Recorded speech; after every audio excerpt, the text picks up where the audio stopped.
I like building my own boats, and if the right thing is not available, I'm fine, I build it. So anyway, I was in 80% down the road of trying to figure out which is the ideal boat for me for the Florida Everglades Challenge adventure race. And into the middle of that drops this announcement of the first race to Alaska.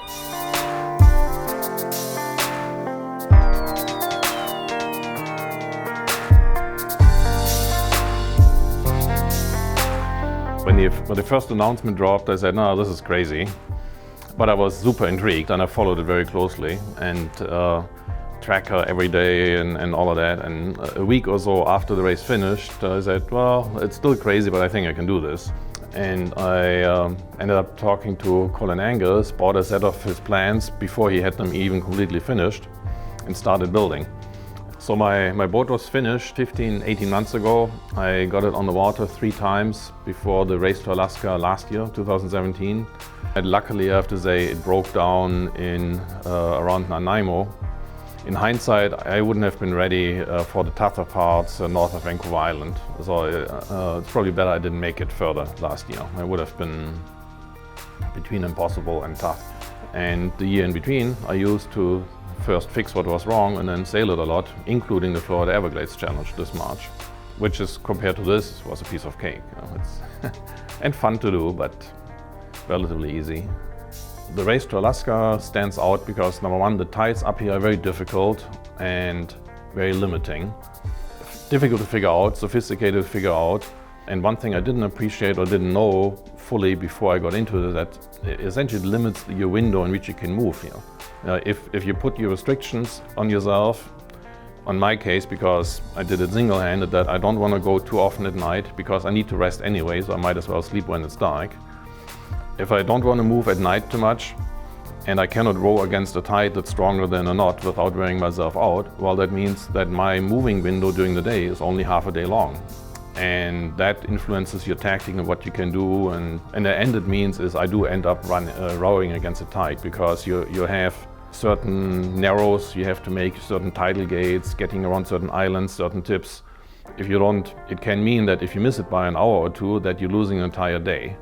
So essentially, I found myself multiple times in a race against time, where I was rowing as hard as I could just in order to make a gate or to make a safe anchoring spot at night. I built in Connecticut not only my boat, but also a very fitting custom trailer for it, which serves as its permanent storage box. I hitched it up to my car in Connecticut, drive it out here, which takes about, or to Port Townsend, which takes about 5 days, set up the boat, leave the trailer there. And now I'm here in Ketchikan after sailing up here for a little bit more than 3 weeks, including a 3-day layover in Victoria. Now the ferry is broken down to Bellingham.